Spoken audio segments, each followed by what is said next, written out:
What started as a best of 5 has quickly become a best of 3, with VG.Reborn being able to succeed in game number 2 means that we'll be in store for at least one championship Game 4 round. It's going to be an exciting one. Back at the panel, of course, now with both of my Allen buddies here, Reborn and Nahaz. Gentlemen, we'll take it back to the early part of this draft. We were mentioning with that quick 1-2 punch from Na'Vi committing right for the bounty hunter, it felt like something premeditated, and it was very cute how they really frustrated FY on his chin. They punished him quite a bit, but I felt like it ended up doing a bit more harm than good, as you saw a gyrocopter farm up in the safe lane, and without any sort of strong mid-game presence, Na'Vi were not really able to bring the fire in this game too. Yeah, we were talking about this several times throughout the game, that it really just felt like Na'Vi had that response scripted. We even said that during the draft, and that was definitely borne out with the way that you saw them roam around the map early, just absolutely ruining the Chen's early game. And it looked for a little while like they were going to be able to ruin the off-laner's game as well. That lone druid,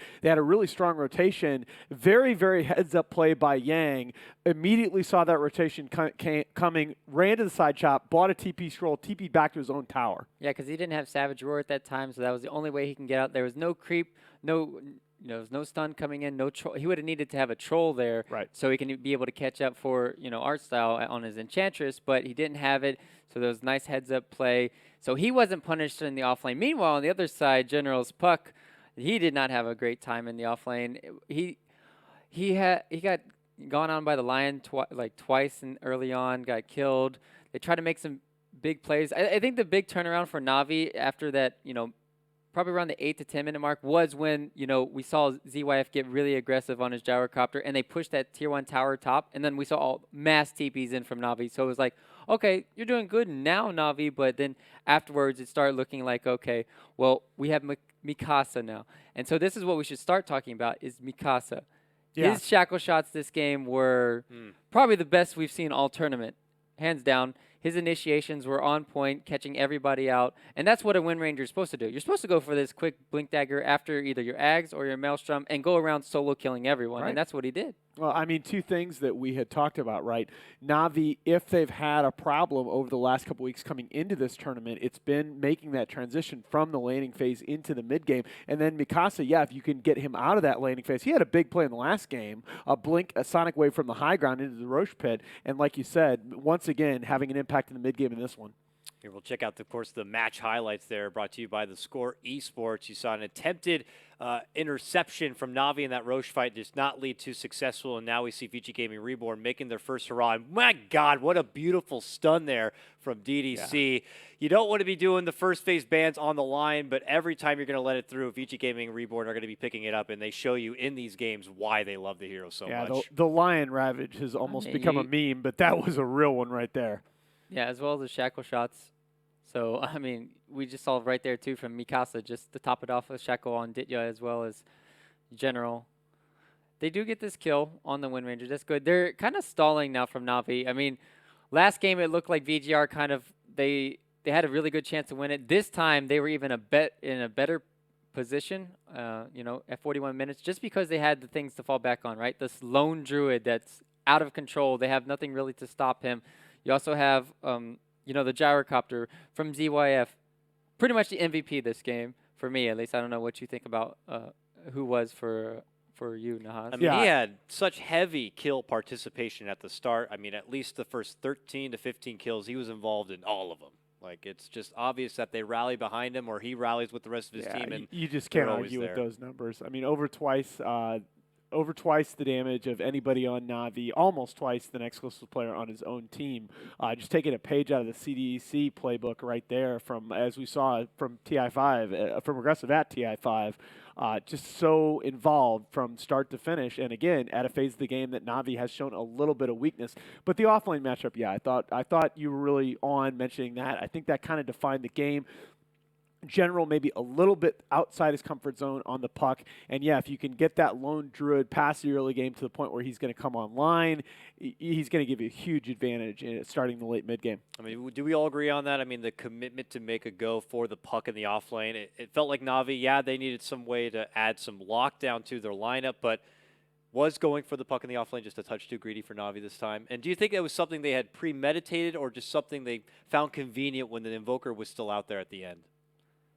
They just needed a tempo controller at that point to kind of get them through this mid game, but I don't think it worked out for them as much as they wanted to, just because he was shut down so heavily early on.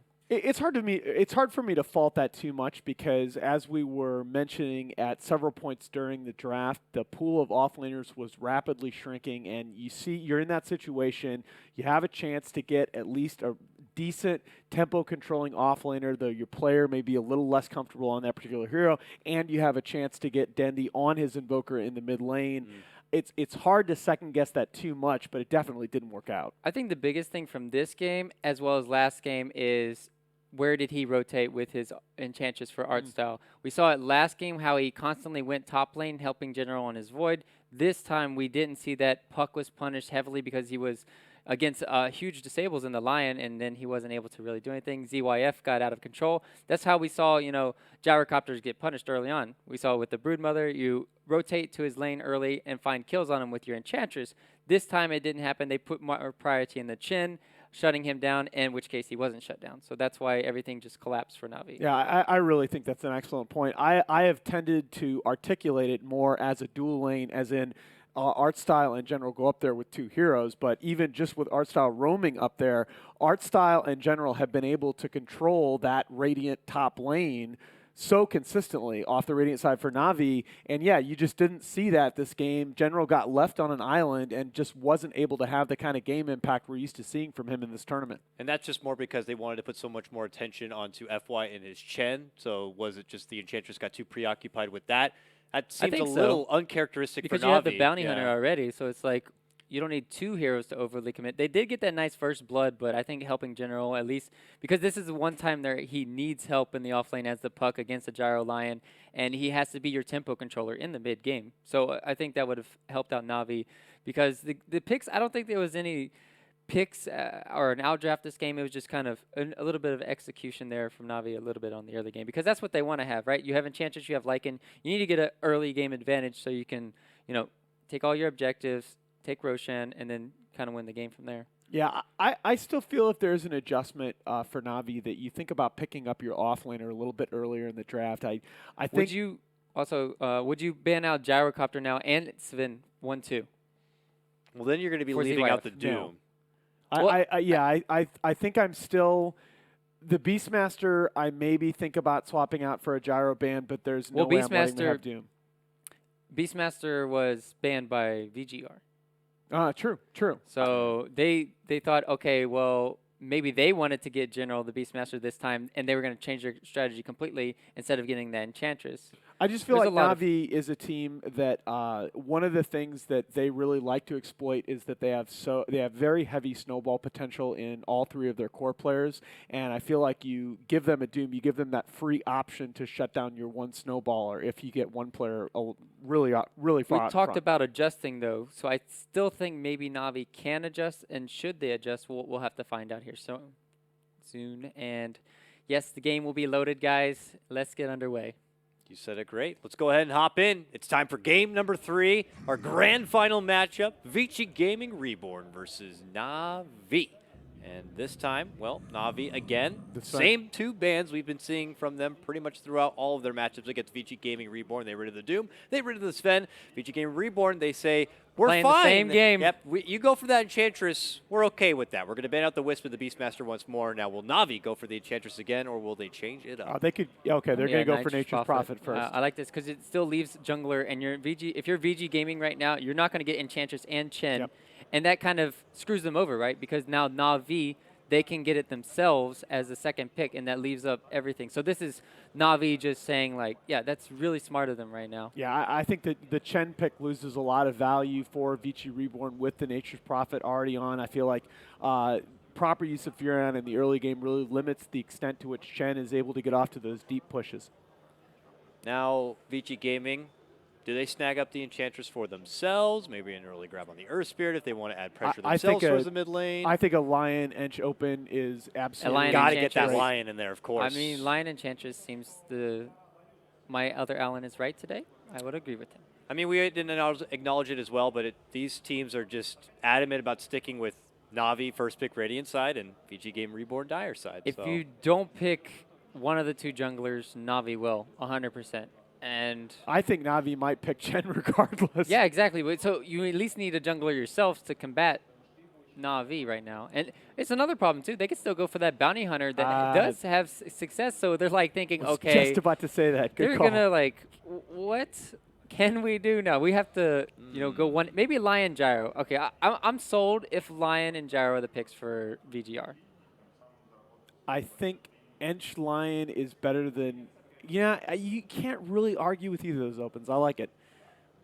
I like it. So we're talking about Enchantress, Lion, Gyro, and Bounty. 2 of those 4 will be Vichy's first 2 here. I'm still leaning toward Ench Lion, but they're going to take their time and think about it, which I think is absolutely the right play. Well, because they're thinking about obviously 2 steps ahead. Can we get 2 randoms? That'd be nice. No, the Gyro and the Bounty Hunter. So okay. no Lion. Yeah. Do you think Na'Vi snag it up for themselves? No, I don't think Na'Vi is quite as ban it comfortable out with the second hero. phase, possibly? Yeah, should be a second phase ban out. Right. They should pick up maybe. Either ES now. I think ES is still good here, or Enchantress. One of those 2. Unless they want to go something super fun and pick up that Spirit Breaker for the counter to the Bounty Hunter play. Let's get some VP in here. They were eliminated, but we could see the return of them in the finals at least. I think brethren. Bounty Hunter counters Enchantress a lot less than he counters Chen, just because Chen is a little bit more of a static jungler early on, Yes. whereas Enchantress, it's harder to predict where she's going to be on the map. Somebody had to talk about that. I'm glad you brought that up. We get sometimes too focused on why this pick, but that's why you don't want to pick up that Chen right now. So we'll have to see what their next possible best option is. We don't foresee them committing in for anything like the early Dendi pickup. Again, what a crazy world we're living in, by the way. We didn't get to say it, but in the last draft, you know, from the time we were at the Shanghai Major to now, a 5th pick Invoker and a 5th pick LD. We're seeing OD completely ignored. What a game Dota is, right? No, I mean, it just speaks to the fact that apart from a few heroes, which change a lot, and they are going to go ahead and pick up the Chen, which again, you're always balancing when you're talking about these drafts. Yes, you can theory craft to death which hero counters the other, and I think Bounty countering Chen is inarguable, but when you have a push set strategy of players like this and a push strategy that you're that comfortable running, you go ahead and do it anyway. It's something we brought up in the last draft, that, you worry about limiting the Bounty's influence on the Chen in the early game, but if you're comfortable enough pushing early, the Bounty is marginalized. Yeah, so you have to ban out Lycan as well as DP now if you're VG gaming. Yeah. And then Brood is always what Navi's going to ban, as well as what now did they – maybe Lion. I think you should just take out the Lion, please. Navi should take out Lion, absolutely. Yeah. They might think of another big core, though, to really take it. Yeah, okay. Enchantress, All right. too. A lot to think about and to consider. So this should absolutely be a DP ban, and VG Gaming probably open their second phase with the Lion. They could ban something else and pick DP for themselves. It's always a potential there. Although Mikasa hasn't had the best success, but that was early on in the tournament, so I think his DP performance now will be 10 times better. Yeah, with the Bounty Hunter to run a little bit of interference against Dendi's mid laner, I think they will worry about that lesson. They're very worried about the push strat, banning the Vengeful Spirit, and you can see Vici really, this is a little bit of a deny value here coming out with the Batrider pick. The Oracle from Na'Vi, I don't know. No, it's Seneca's But it's Oracle. an Oracle against the Batrider. A lot of these Oracle games we see, they usually pick it up as a good response for the Beastmaster and don't really have any other true synergy with it. Na'Vi is one of the few teams that have found some good success in the hands of Sunico with that Oracle, and now you have that get-out-of-jail-free card. I mean, the bigger thing for me is Fatesy Dick and the Purge coming in. Fatesy Dick destroys Gyrocopter and all his magical damage, and then the Purge for the track. I think this was one of the best times to pick I know up he's got Oracle. like a 20% win rate, but I feel like it's this 100% on Seneco, though. 100% on Seneco, and I feel like these could be one of the games where it'll be pretty successful. Statsman Ryu. Is a lot of sustain. I don't know if that's enough sustain for VG to go, AA seems like a decent option, but yeah, I don't need no computer to look up stats. So we're thinking about obviously the 1 or 2 position for Na'Vi here. You still got really all of the mids in the pool. Yeah, there's too many. We could just name 100 and maybe we'd still be wrong. Get out. I mean, they change it up a lot of times. Wind Ranger has good deep push against this. We saw what he can do with the Shackle. You probably can't. I think Vici go for they're going to go for their mid, of course. You have to. we're once again looking like we may end up leaving the offlaners for last. But okay, good, good. This is what I wanted to see from Na'Vi, making the adjustment, picking up their offlaner in the second phase. Like we said, all the mids are still in the pool. I would You're rather going to them go pick ahead and the ban DP there, though. You know what, though? I think you're worried about getting General on a hero that he wants to play after that last game. Well, at least we get to see the Lion and the DP ban that we called earlier. No, it makes perfect sense. Yeah. Yeah, General's game one, it felt like a little bit of a shaky start and a couple of missed chronos, but it was the chrono that kind of really got them back into the game. And yeah, as you can hear, last pickup for VG Gaming will be the Witch Doctor. Yeah, so Witch Doctor plus Gyro would counter the Nature's Prophet, but it's going to be General off lane here with the Faceless Void, Yes. so not as heavily countered. And now we're looking at Dendi Puck, Dendi Wind Ranger, most probably, maybe even Dendi Invoker again. I still like the combination of the Invoker Faceless Void. But I really they're kind of all in with this early I am skeptical aggression. about this Oracle pick. I really am, guys. I'm more skeptical about their later game stage. We saw Ditya have a very hard time. Yeah, Wind Ranger the has Dendi to Wind be. Ranger. I like what Na'Vi is trying to do here, but I feel like VGR's got the edge. I don't know how much value they're going to be able to get out of this Oracle pick. So what do you think VGR is going to Yeah, win? I'm going to take VG in this one. I think Na'Vi will win this one off All of the right. back of Generals, Chronos, like in game one. I'm going to go with VG Gaming for this one, gentlemen. So with that, we'll hear what our casters have to say about the draft. Let's throw it over to the Cybersports Arena where we have both Ayesee and GoDz. Gentlemen, bring the hype. Well, the hype's already here. It's right behind me, as a matter of fact. 100 or 200, a couple of hundred of locals here rooting on Na'Vi. Unfortunately, not getting what they wanted to see in game two. As really, looking back on it, when you're in the moment, you're casting it, you're always focusing on what could happen, what should happen, and so on. It was really a slow, methodical, often exciting grind, but one that ultimately felt almost inevitable by the end, with VG just kind of rolling over top of a Na'Vi composition that seemed to fail to capitalize. What are they going to be able to do here, guys, to make sure it doesn't happen this time around? For VGR, for Na'Vi, Yes. you want to be doing, you're actually going to be, for the first time this series, a bit more on the defensive side. They're the ones who are going to have to counterplay the bounty hunter. So we're going to see Na'Vi not so much tested, but at least trying something different with the laning stage. You've got the Chen who can get aggressive early, and Artstyle, unlike some other Chen players, will prioritize smoke ganking, either finding kills in the mid lane or in the off lane a lot more. So we'll see overall a different approach with Seneko. So the last two games they had 2 roaming supports. This time it's 1 defensive and 1 roaming, so they get a bit more balance in their draft. Well, talk to me a bit about Seneko in particular on this Oracle. We have not seen this hero have a ton of success thus far. We have seen Seneko be the one person who's able to actually execute and fit it into a game plan. What's going to be key to make sure that he maximizes his time on the map and what he's bringing to team fights?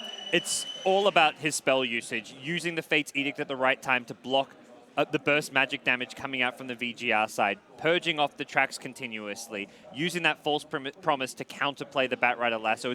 This hero just brings so much utility to the table. Bottom rune. Horn's going to blow, and oh wow, Mikasa able to blink away just barely, but now they're going to jump Seneko. Ditchiraz there on the high ground. Dendi now left by himself. We'll go ahead and use the wind run, and does manage to snag. No, actually, check that. He did not get the rune, thought he was going to. He's now eating a ton of damage, and beautiful blocking with the treants to buy Dendi the time he needs. Let's see if they're going to be able to get around him and find anyone. No. Sticky Napalm, super strong, but really heads-up play by Ditchiraz to buy Dendi the time he needed. Otherwise, he's probably dead there. Yeah, without the treant block, Dendi did not have a win run for another 4 or 5 seconds, and the follow-up rocket barrage would have killed him off. So neither mid lane are getting a bounty rune, which does kind of at least balance out there. It's the off-lane General Void getting one, and the other bounty rune going the way of the Witch Doctor, which is just going to kind of help go towards the ward fund.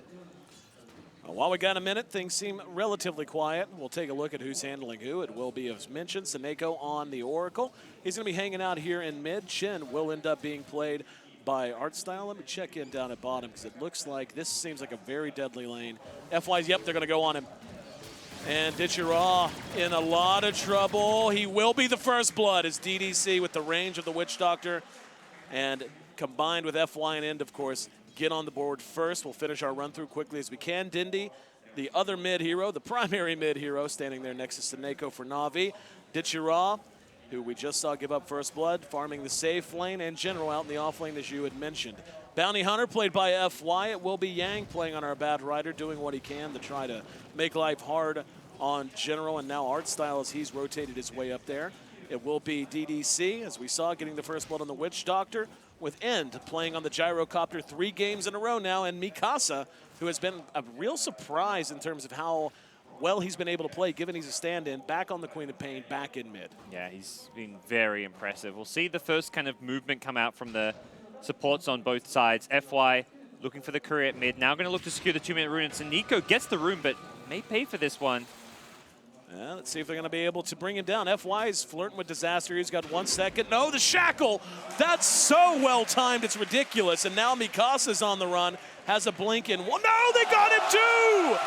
The timing on these spells, the cooldowns, damning VGR to give up 2 over 1 bounty rune. And Na'Vi spring ahead. A hell of an early game with an Orb of Venom General getting aggressive. He just needed a bash. Unfortunately, 10% not working in his favor. But Yang's got to be very careful here. Chen nearby with an ensnare in General. One's back in. He's dying to the Firefly, though. Wow. This is, I don't know what happened there. Whoopsie daisy. Yeah, just got a little too deep.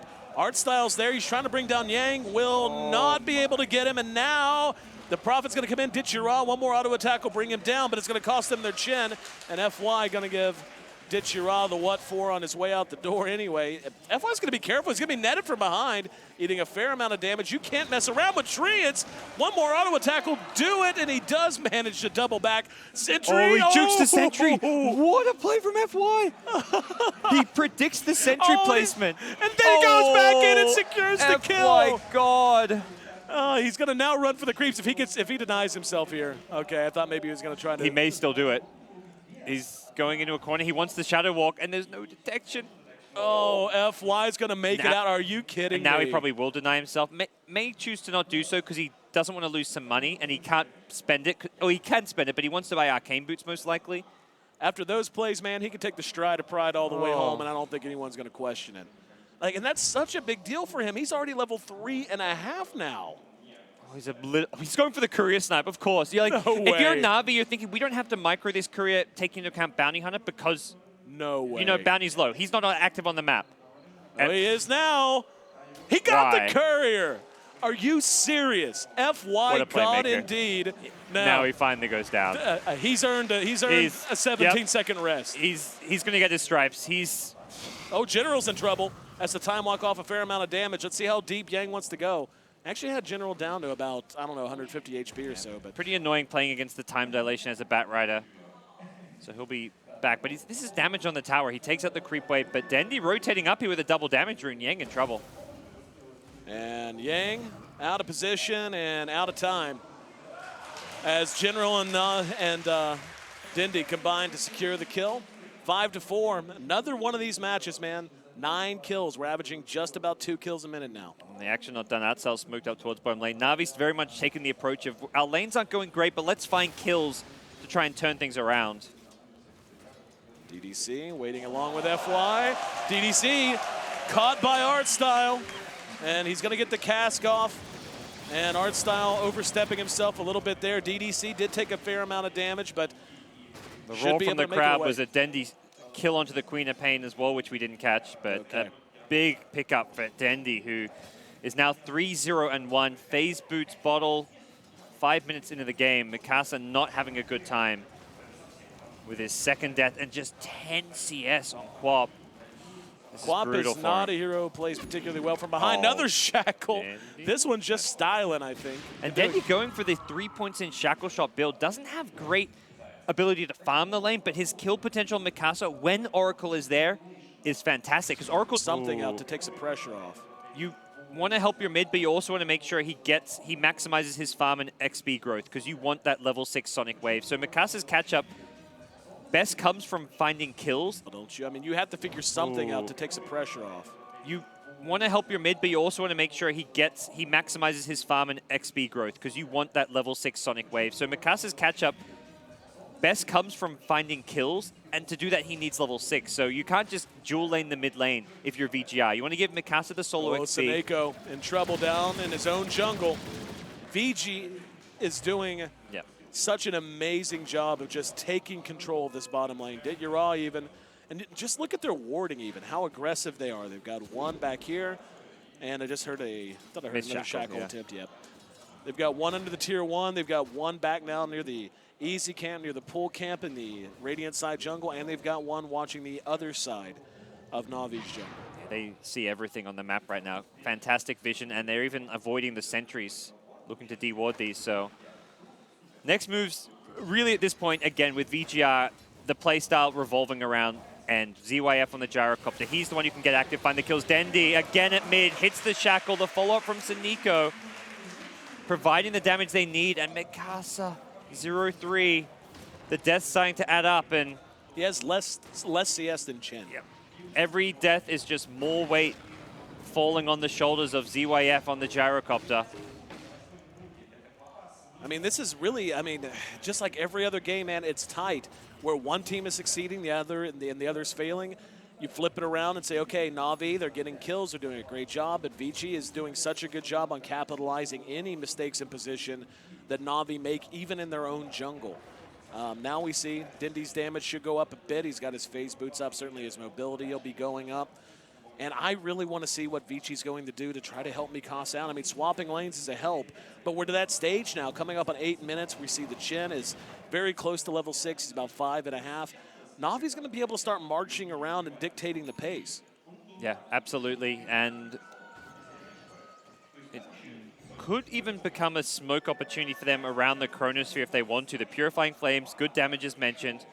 Any pickoffs they can get going to go a long way. But VGR perhaps recognizing that Na'Vi want to try take the fight to them fairly soon, look to use some of these big ultimates, are going to group up themselves. They stay away from Na'Vi, looking for that T1 tower at bottom, and perhaps going to just find themselves in a trade position with Na'Vi, who are posturing around this top lane. One big win they've had is how far their Bad Rider is, sitting at 52 CS. He's number 2 on the board behind only his teammate in End, and he's halfway to his Blink Dagger, more so now, and they're going to try to get him all the way there. With a full HP top tier 1 tower, VGR have a lot of time to rotate up here to take this fight. DD will expire on the gyrocopter, but with the TP in, Quap has Sonic Wave. They're going to find Artstyle for free. Now they're going to look for the lasso. See who the target's going to be. Flamebreak only caught one. There's the lasso and General. Oh, there's the Sonic Wave from the TPN. Seneko and Dituraw. Dituraw trying to get out, will make it. Seneko not quite as lucky. General's going to re-engage, but decides to finally back out. Dindy's there. That looks like a miscommunication as Dindy rushed quite deep in. And now he's going to turn and hit a shackle. That's going to catch GDC. Yang's moving in, uses the flame break to knock Dindy off of the focus fire, so saving his buddy there. VG, again, take a very good fight, and that's going to leapfrog them just ahead of Na'Vi a little bit. The gold, though, again, staying so close between these two teams. It's just back and forth and back and forth. Yeah, just great involvement coming out from the gyrocopter and getting involved when he needs to, helping create that space. Queen of Pain as well coming up there, gets about half a level as well as the first Sonic Wave use of the game. So very much what Mikasa needs to do moving forward. Not try and farm to catch up, just go with his team, follow up the Bat Rider and the gyrocopter with the Bat going in the front to get the lasso off the gyrocopter, who's tanky enough just to run in, try drop a call down, rocket barrage, and just lead the way with his damage output. Yep. VGR still in a good position despite Mikasa's shortcomings in the mid lane. When I'm thinking through Navi's damage output here, you know, Dindy's obviously the big source. He's got his phase, he's got his null talisman, he's got a glove of haste, which you would imagine is going to become a maelstrom in pretty short order. We know that plus focus fire is going to allow him to do damage. We know eventually, not now, but eventually Dituraw should be able to build some damage out as well. Is this a game you think where General maybe orients himself more towards damage dealing? I believe we'll see the same typical Vlad's Blink type build. He's the initiator. You want to, Blink Dagger is essential for him. Vlad's is nice because it helps you farm. Also, just it is a bit of damage for everyone on your team. Right. It makes sense. I'm wondering just they're little. I think they're a little reliant on Dindy now for the vast majority of their damage output for quite some time. There's just not enough farm to go around for Void to go for like damage as well as the kind of utility items. You want to have a Vlad's, a Blink, a BKB/Aghanim Scepter, and then you can go damage, but by the time that, like, you're looking way down the line, so you want to get small items that will help you now, and the Vlad's the Blink, the kind of cost-effective ones to do that. VGR smoked up, Invis Rune on bat, smoke will pop. Oh, there, Dendi, unfortunately for, oh no, a great two-man chrono, as General no, but the damage isn't there. Prophet did manage to get his ulti off, that did a fair amount there. Sonic Wave, uphill, oh my God! Mikasa just made up for a disastrous early game by flipping the script and blowing 3 heroes of Na'Vi off the map all on his own. My goodness. 3K gold swing almost. Oh. I don't believe there were track kills in that fight. At least the team fight recap didn't show any track usage. He got tracked towards the end and threw one on General. It happened so fast, there was no time to track anyone. Mikasa just annihilates them with a perfect Sonic Wave Scream. For Na'Vi, they couldn't quite reposition. Oracle not having level 6 at the start of the fight meant there was no false promise for Dendi. Dendi doesn't initially die because of the Fate's Edict preventing him from taking magic damage, but ideal scenario is you have the false promise, Dendi can immediately turn around Shackle Shot and try and at least get some spells off, but Na'Vi starting to show signs of just lacking damage and teamfight because of their bad start. You go for this Nature's Prophet Wind Ranger as your kind of core duo, you need to have a good start. I feel Na'Vi's draft right now is almost too early game dependent, and when you're versing a hero like Bounty Hunter and in the hands of FY, winning the early game is a huge, huge challenge. Yeah, I mean, it comes. There was a really nice chrono. The follow-up was there. It was actually baited perfectly. Like, Na'Vi got exactly what they wanted. They were baiting one out front when the rest were smoked behind. They got the initiation, and they were even fighting from high ground down to low for them. They didn't have any damage from the Chronosphere, was just what ultimately becomes the problem. Oracle has some with Purifying Flames, but his entire attention during the Chronosphere was saving Dendi. He's throwing spells on Dendi. He can't, like, be healing Dendi while nuking inside the Chronosphere. Similarly, Dendi was not doing damage in the Chronosphere because he was lassoed up. So the Chrono was fantastic, but the follow-up damage was non-existent. Even if DTR TP's in, all he offers is a bit of right-click damage here or there. It doesn't suffice.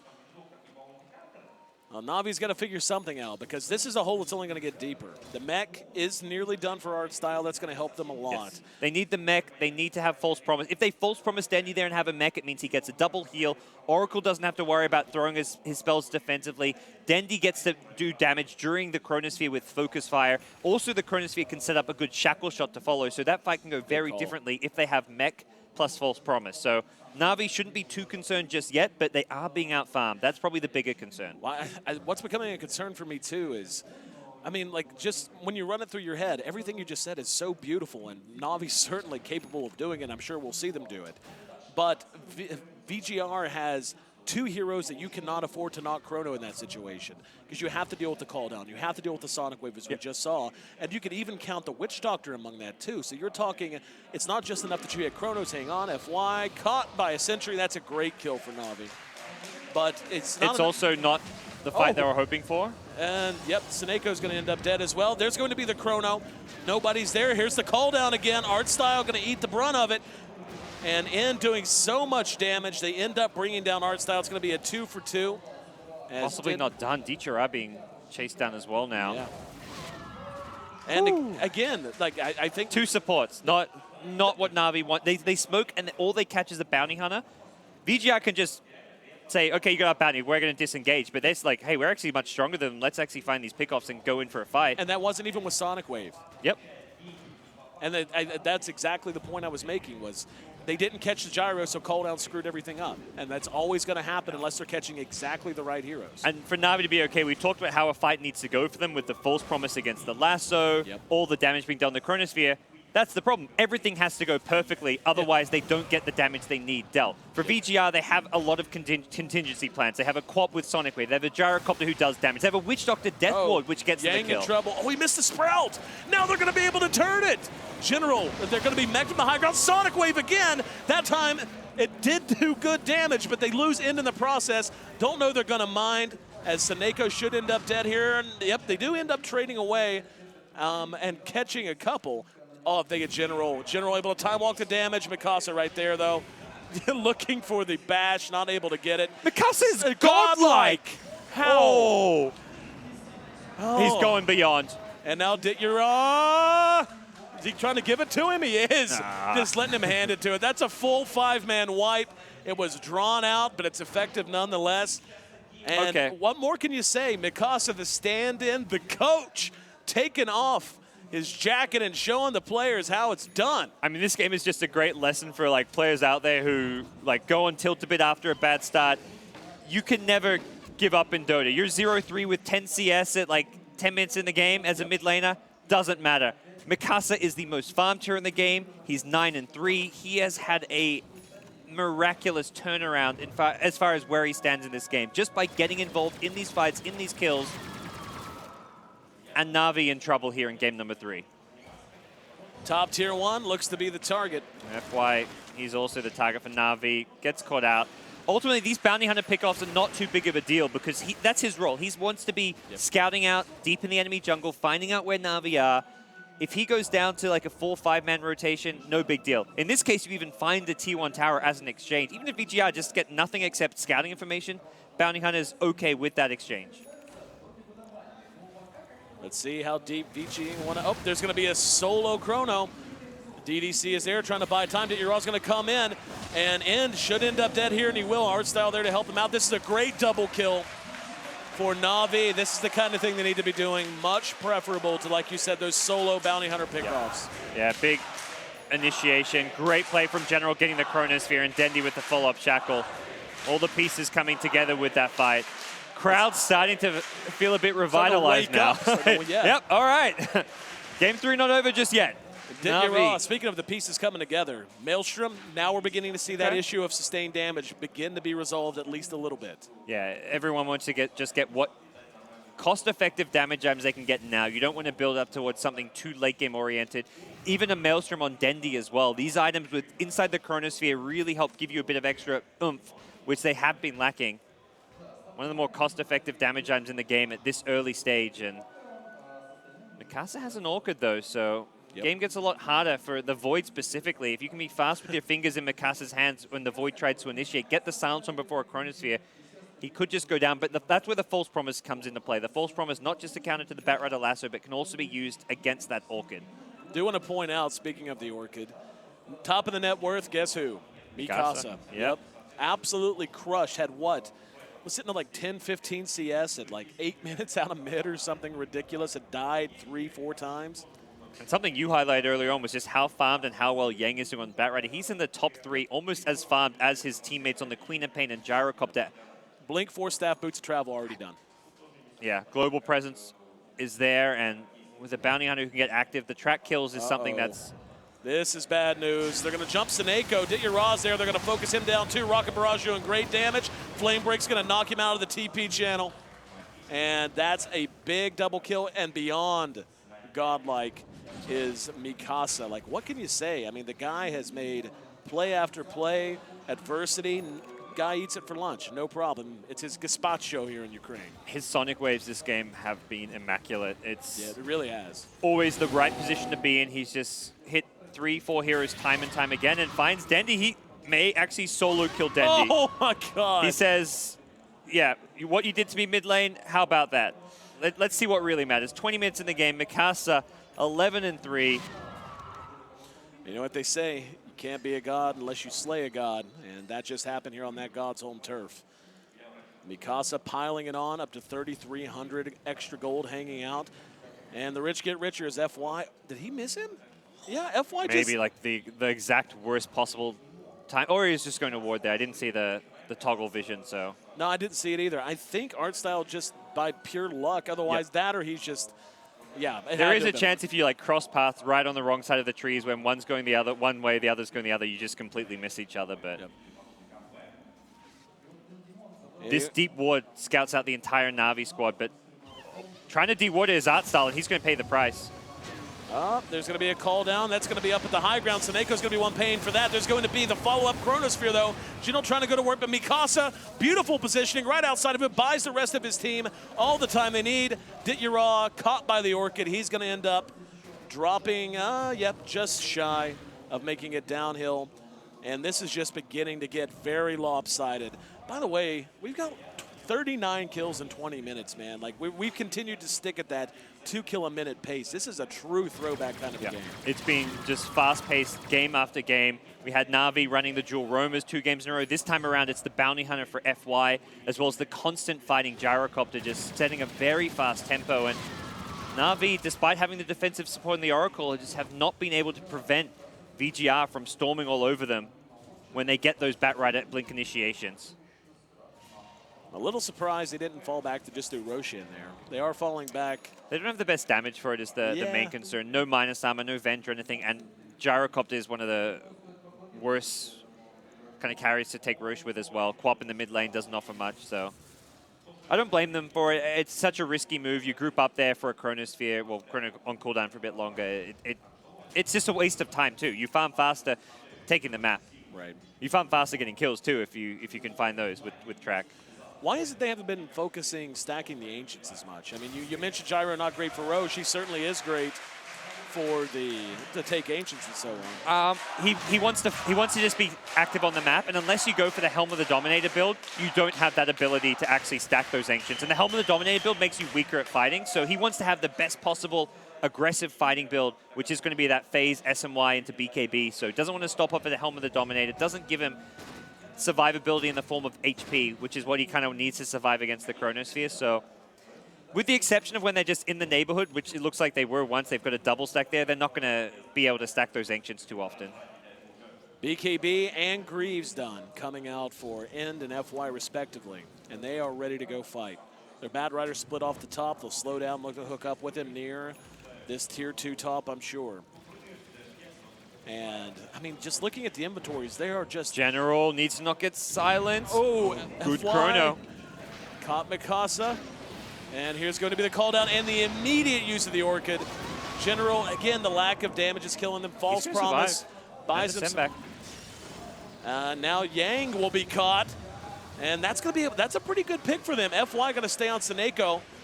We saw the Death Ward come out, and that's going to be a track kill, and that's going to go to End. A double kill for the Gyrocopter, as a matter of fact. Yeah. And I think the weight of Vici's lineup of their gold lead is just really beginning to show itself. I mean, that was fairly well fought by Na'Vi.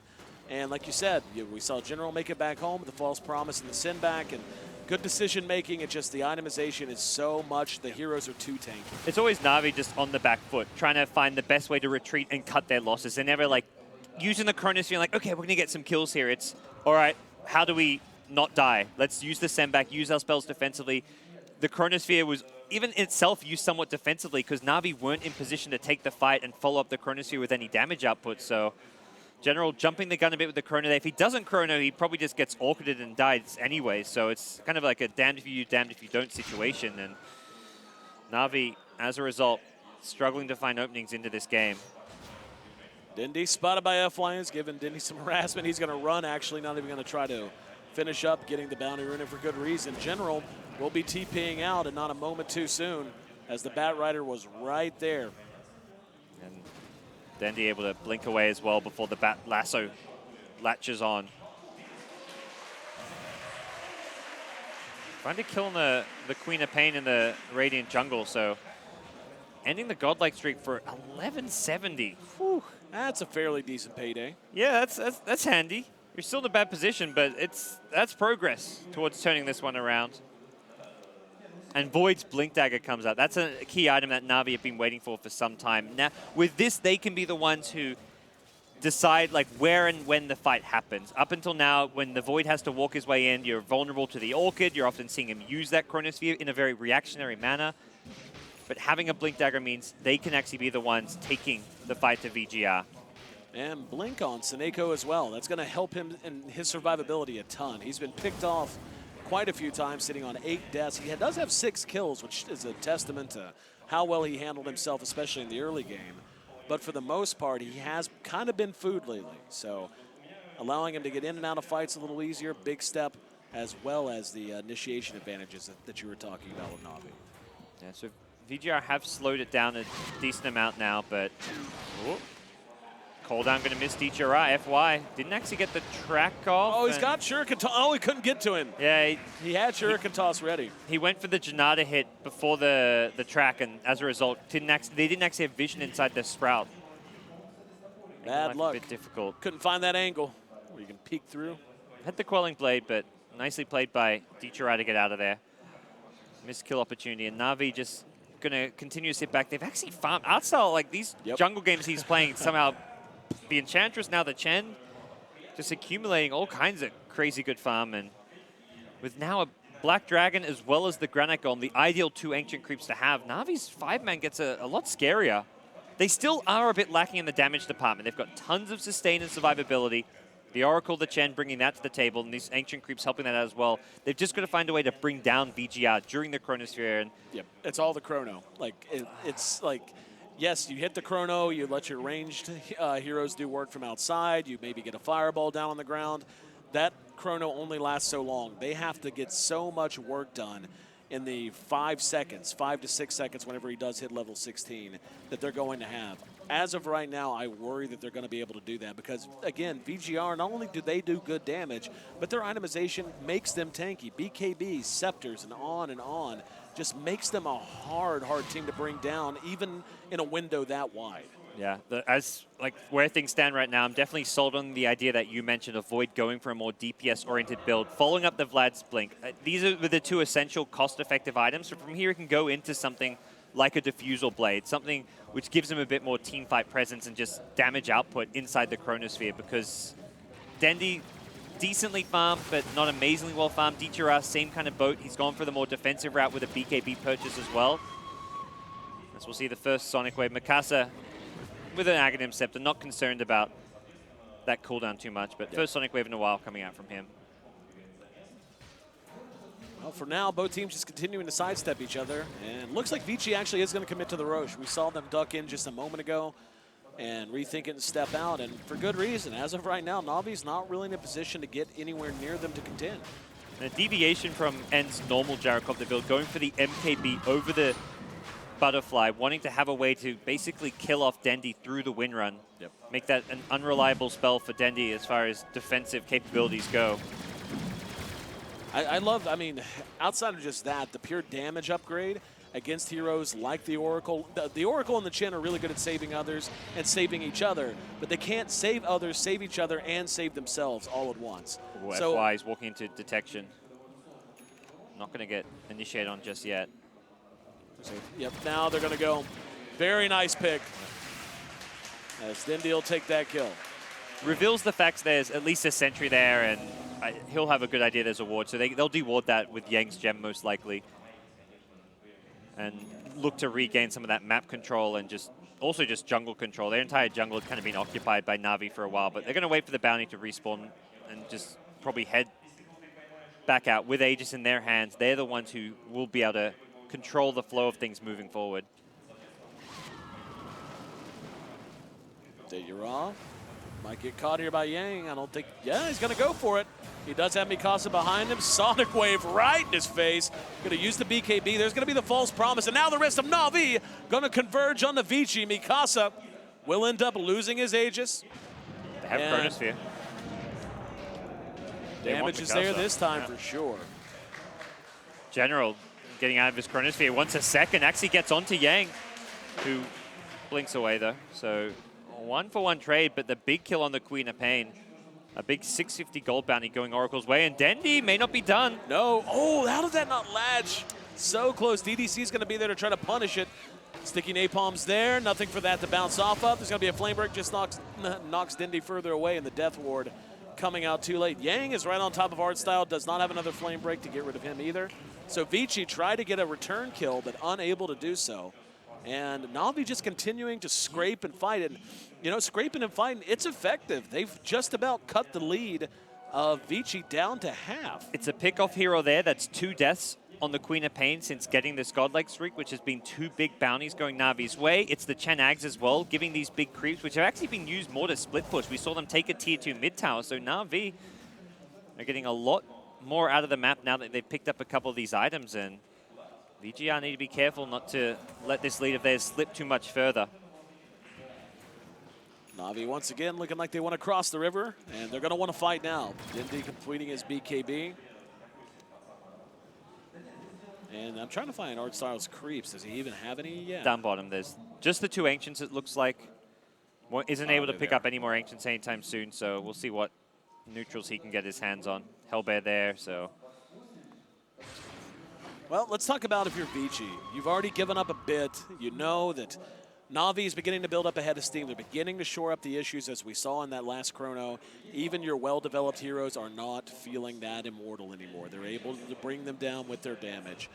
What's the play if you're VGR? Because right now the status quo is going against them for sure, and it could get a little bit worse if they're not real careful and keep giving up a few, just like you said, those picks here and there. Yeah, they need vision on the map as priority #1, and they can then look to try and find some pickoffs onto Na'Vi, utilize their smokes. They aren't really able to go for a high ground push. They don't have the best sieging heroes. They immediately lost their Aegis and Mikasa's life following the Roshan, so their approach is to kind of prioritize forcing favorable fights, choosing them well, using the vision to do so. So FY getting what deep wards he can up on the map, and even they had the gem on the bat right for some time, making sure that Na'Vi's vision is also very limited get bottom as well. For free. They literally just got a free bottom tower. That's the power of like the Nature's Prophet and also just the Chen Ancient creeps. They push out the lane and then they get pulled back to ArtStyle. He's not going to lose these Ancient creeps anytime soon. VGR's physical damage is very limiting, and this is where you see a lot of Queen of Pain go for the more physical damage build with like an AC BKB, but committing towards the Ag Scepter does kind of force you into this more nuke-heavy Queen of Pain build where you can't deal with those Ancient creeps as well. You don't also scale as well into the late game, although Ags is kind of like a pseudo-farming item as well, but VGR is going to be, again, putting a lot of the weight on N's shoulders to carry this if this goes further into the late game. I am officially not that concerned with Na'Vi's damage output anymore. No, me neither. The Mjolnir coming out for Ditch Your Raw, upgraded from the Maelstrom, obviously. Dindy probably not far from that as well. In fact, he's definitely not all that far. And now the cat barks at the dog as VGR, who seemed so dominant and built themselves a 5-digit lead, instead now have to begin to play dodge. But here's the problem, and I need you to shore it up for me, David. They're dodging now. Where's their window? Like, you can look and see Na'Vi definitely has some strengths and weaknesses. Any team with a gyrocopter on it and a bat, and those two in particular, usually you can feel is pretty reliable in the ultra late game. Is that the plan, you think? And if so, how does Na'Vi react?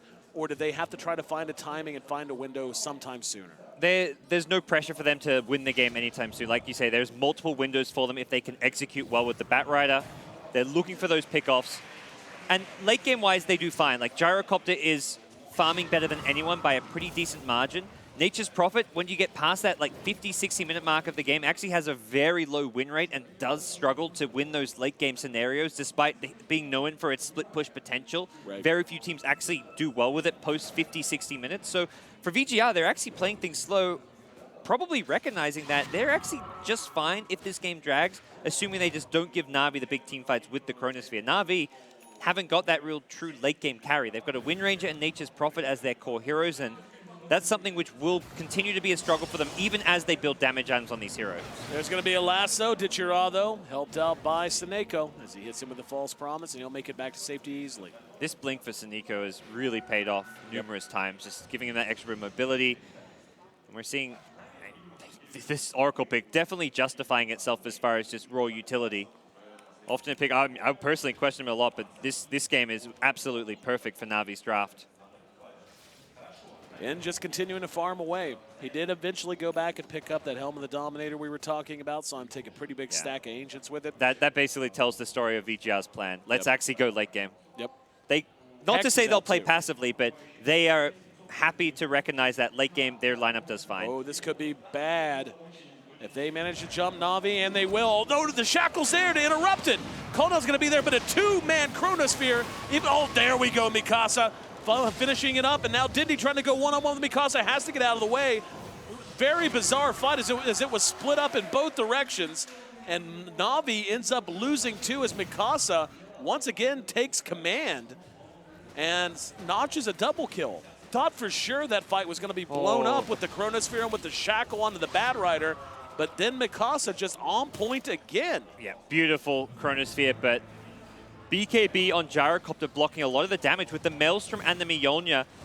The damage output from these items is largely magical, and that's actually something where N was just too tanky there on the front lines, and VGR will follow this up, looking to break this tier 3 tower, and LV have to be very careful. Without a Chronosphere, defending here gets very challenging, and Lasso is still up. And speaking of, he's going to find himself a target. It's going to be Ditchira. There's going to be the call down. BKB Sinback's going to keep it alive, but another great Sonic Wave sends one backpacking. Now it's going to be Artstyle has to buy back. Ditchira back in the fight as well. And Na'Vi should be able to defend here. They really need to find some kills. They spent a lot of buybacks. General hit with the false promise up from the high ground. Dindy laying it into Mikasa. General still in some trouble. Mikasa will be able to make it away and end. Giving credit for that kill, Ditchira next on the list. We've reached a point where VGR is almost doubling up Na'Vi in kills. The gold graph has taken an absolute plummet, and this is going to be Rax. Do believe, unless Na'Vi can get it together in a hurry, this is going to go the way of Vici. Yeah, they can't afford to initiate and lose heroes who don't have buyback here, but at the same time, losing a lane of Rax when you don't have the best late game is a bigger concern. There's a BKB, and N just going to go ahead and TP with it. They lost the Rax. Of course, the range Rax not the priority, left standing. But, I mean, the itemization, again, is just so far ahead for Vici. The Bounty Hunter's got 3,000 gold. He's already got himself a Staff of Wizardry. We'll see what he wants to pick up with that. The Bad Rider, Yules. I mean, at this point, he could just about one-shot buy a BKB, man. Like, he is so far ahead, it's ridiculous. Witch Doctor, he's already got a Ghost Scepter to get Dindy off of him. Already got an Aether Lens, had that for a while. And then, yeah, I mean, we've got a Gyro who, for the third game in a row, played by N, is short of 40 minutes, getting damn near 6-slotted. And that 6-slot Gyrocopter is going to come around the time of the next Roshan, which you've got to imagine VGR will be looking to secure, put the Aegis on the Queen of Pain again, and then go for that next high ground siege attempt. Going to be a smoke from Na'Vi. FY's there to scout it, perhaps. Concerned about Roche. They know it could be up any time. There's going to be the immediate track and the chrono used on FY. I don't think that's really worth it. Yeah, now they're going to re-engage. Ditchira going to be last, and there's going to be the call down. Immediate heal from Artstyle. Is it going to be enough? No, not for Ditchira. It's not. Dindy's been engaged. He's going to be false promise to buy him a little bit of time. Seneko and Artstyle now rushing uphill. Don't know that they're going home, but the hard way. Triple kill for N. There's a buyback out of Ditchira. And we're going to see DDC perhaps drop as General's back involved. Mikasa has bought back. That heal from the Witch Doctor buying a ton of time. Dindy going to come back down to earth. He's out of mana and he's burning down. Mikasa there to help secure the kill off of the buyback. Ditchira again being chased down by Yang. End is right there with him.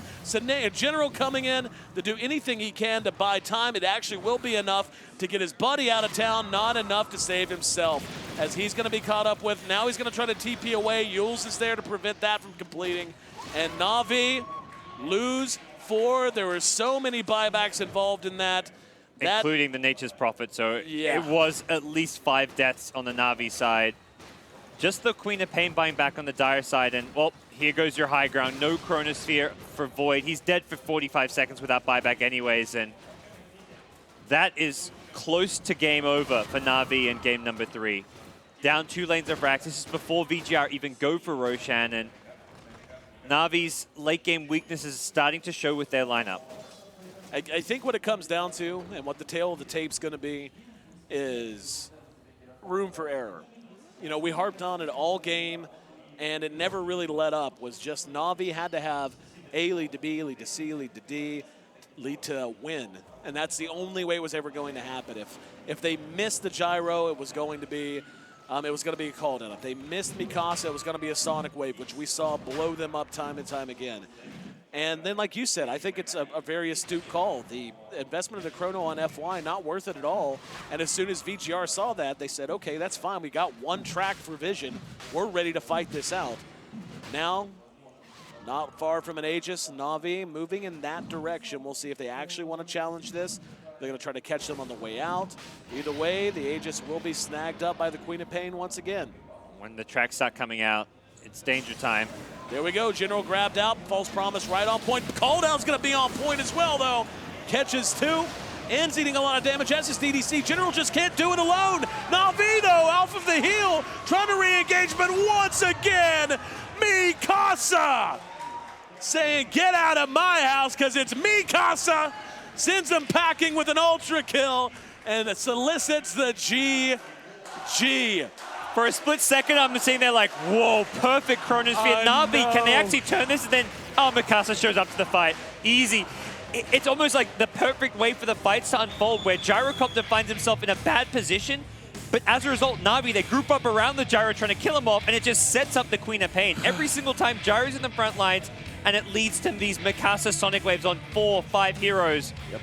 Absolutely fantastic I play. don't think we ever put it quite in these words. The only way Na'Vi could do damage with the Chronosphere was they have to group around it. Yes, like the Void has to jump in, then Prophet and Wind Ranger have to be in this little sphere of influence, and all Mikasa has to do is just basically aim. Just click and aim and win a game, I suppose. Yeah, he played fantastic here. And the Gyrocopter, to me, this pick is just the glue for VG.Reborn. It carries them through the mid game. It dominates the lane. Yep. That to me is one of those heroes that Na'Vi moving forward have to say, let's just take Gyrocopter out of the picture. It's just the bread and butter key hero for VG Gaming's success so far in this best of 5 series. No, I completely agree. I mean, it's I don't know that I have a whole lot more to add, but I bet I know some guys who do.